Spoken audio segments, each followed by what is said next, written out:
Hello student, आज हम भूमि संसाधन एवं कृषि, ठीक है, इसका मैंने आधा पहले वीडियो में बताया है, उसी से रिलेटेड उसमें टॉपिक है भारत में भू उपयोग परिवर्तन। ठीक है, उसके अंतर्गत हम देखेंगे कि किसी क्षेत्र में भू उपयोग अधिकता वहां की आर्थिक क्रियाओं की प्रकृति पर निर्भर है। समय के साथ साथ क्या हुआ है, नगरीकरण, औद्योगिकरण एवं जो आर्थिक क्रियाओं का में जो स्वरूप है उसका क्या है, उसमें बदलाव आता रहता है।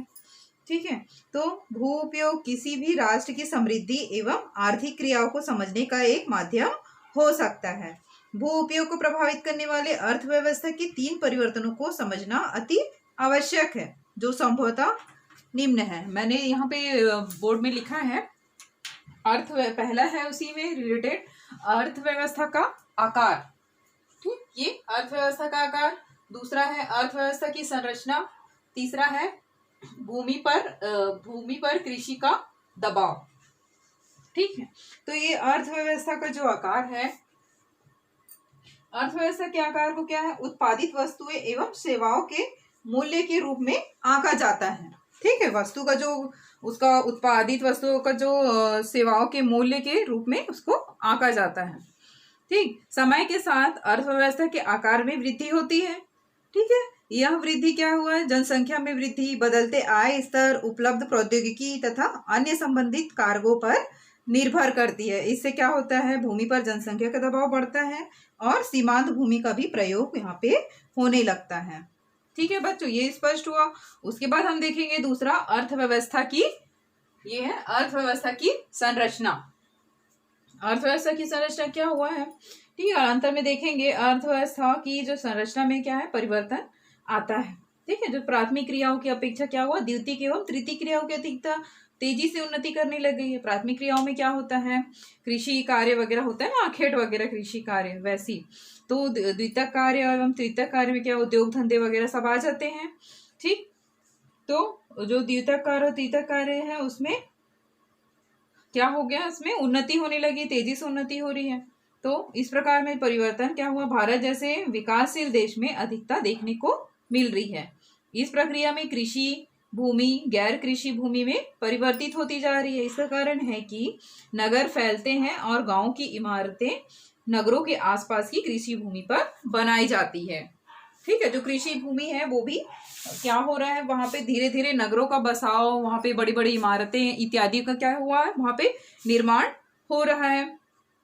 ठीक है, यही है अर्थव्यवस्था की संरचना। उसके बाद तीसरा हमारा टॉपिक है भूमि पर कृषि का दबाव। भूमि पर कृषि का दबाव ये कैसे हुआ। ठीक है, समय बीतने के साथ साथ क्या होता है, बीतता जा रहा है और क्या हो रहा है, भूमि पर क्या हो रहा है, कृषि का दबाव बढ़ता जा रहा है। ठीक है, यद्यपि क्या हुआ, अर्थव्यवस्था में क्या कृषि का महत्वपूर्ण योगदान रहता है, लेकिन देखेंगे कि अभी क्या हो रहा है, अर्थव्यवस्था में कृषि का योगदान कम होता चला जा रहा है और भूमि पर कृषि के दबाव के बढ़ने के जो कारण है वो निम्नलिखित हैं। तो पहला कारण क्या हो रहा है कि प्रायः क्या होता है, विकासशील देशों में कृषि पर निर्भर व्यक्तियों का जो अनुपात है अपेक्षाकृत क्या हो रहा है, धीरे धीरे घटता जा रहा है, जबकि कृषि का जो सकल घरेलू उत्पाद में योगदान है तीव्रता से कम होता है। ठीक है, दूसरा कारण हमारा यह है कि जब कृषि सेक्टर पर निर्भर करने वाली जनसंख्या में निरंतर वृद्धि होता रहती है। ठीक है, तो ये आप यहां तक आपको स्पष्ट हो गया। उसके बाद दिया गया है 3 संवर्गों में वृद्धि के निम्नलिखित कारण है। ठीक है, तो आप बुक से देखना, ये जो चित्र है, ठीक है, बुक से आप लोग देखिएगा। 15.1 का जो चित्र है यहाँ पे स्पष्ट दिखाया गया है। ठीक है, भारत में भू उपयोग संवेगों के अनुपात में परिवर्तन 1960 से 1961 का तथा 2002 से 2003। ठीक, तो इस चित्र से प्रतीत होता है कि इस बीच की अवधि में क्या हुआ, भू उपयोग में काफी परिवर्तन हुए हैं। ठीक है, भू उपयोग के 3 संवर्गों जैसे क्या हुआ, वन क्षेत्रों, गैर कृषि कार्यों में प्रयुक्त भूमि तथा वर्तमान प्रतिभूमि में क्या हुआ, वृद्धि हुई है। जबकि 4 संवर्गों जैसे बंजर भूमि, व्यर्थ भूमि, स्थायी चरागाहों तथा तरु फसलों के अधीन क्षेत्र, कृषि योग्य व्यर्थ भूमि तथा निवल बोया गया क्षेत्र में क्या हुआ है, कमी आई है। तो ये आप यहाँ पे से परसेंटेज जो बुक से देख लेना, स्पष्ट हो जाएगा। ठीक है बच्चों, तो उसी में हम आगे देखते हैं 3 संवर्गों में वृद्धि के जो कारण है वो निम्नलिखित हैं। तो जो सर्वाधिक वृद्धि गैर कृषि कार्यों में प्रयुक्त क्षेत्र में हुई है, इसका कारण क्या हुआ है? औद्योगिक एवं सेवा सेक्टरों में जो वृद्धि के कारण है, गांवों एवं नगरों का आकार बढ़ रहा है। और क्या हुआ? अधिकांश निर्माण क्या क्रिया कृषि योग्य भूमि तथा कृषि योग्य परंतु व्यर्थ भूमि पर हो रही है। ठीक। दूसरा है वन क्षेत्रों में वृद्धि सीमांकन के कारण हुई है, ना कि देश में वास्तविक वनाच्छादित क्षेत्र के कारण। ठीक है। तीसरा है वर्तमान प्रति भूमि 2 कारणों से बढ़ी है। ये कारण वर्षा की अनियमितता तथा फसल चक्र है। ठीक है। उसके बाद यहाँ पे दिया हुआ है 4 संवर्गों में गिरावट के जो कारण है वो निम्नलिखित हैं। तो पहला है इसमें समय बीतने के साथ साथ जैसे जैसे कृषि एवं गैर कृषि हेतु जो भूमि पर दबाव बढ़ता है, वैसे वैसे क्या हुआ है? व्यर्थ एवं कृषि योग्य भूमि में कमी आती जाती है। ठीक। दूसरा जो है निवल जो बोए क्षेत्र है उसमें कमी 1990 के बाद ही महसूस की गई। इसका मुख्य कारण क्या हुआ? गैर कृषि कार्यों में प्रयुक्त भूमि के अनुपात में वृद्धि होना। तीसरा है चरागाह भूमि में कमी। ठीक। कृषि भूमि के जो बढ़ते हुए दबाव के कारण हुई है। ठीक है। इसका मुख्य कारण क्या हुआ? साझा चारागाहों पर गैर कानूनी कृषि ढंग से कृषि का जो विस्तार किया गया है। ठीक है। उसके बाद हम देखते हैं साझा संपत्ति संसाधन। उसके बाद हम देखते हैं साझा संपत्ति संसाधन। तो क्या भूमि एक संसाधन है। ठीक है। तो भूमि व्यक्ति के लिए क्या करता है? रोटी कपड़ा और मकान का आधार है भूमि की वजह से ही। और वही क्या है?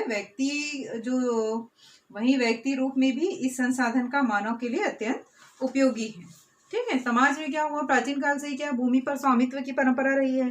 अर्थात कोई राष्ट्र को, कोई समाज को, व्यक्ति को अपने किसी भूभाग पर अपने होने का दावा करता है तो वह उसका स्वामित्व हो जाता है। ठीक है। और क्या किया है? स्वामित्व के आधार पर भूमि को 2 मुख्य वर्गों में बांटा गया है। ठीक है। ये जो आधार जो है वो स्वामित्व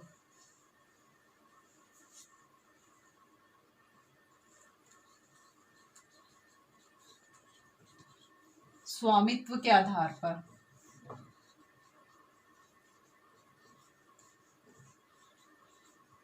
क्या हुआ? निजी संपत्ति और साझा संपत्ति। ठीक।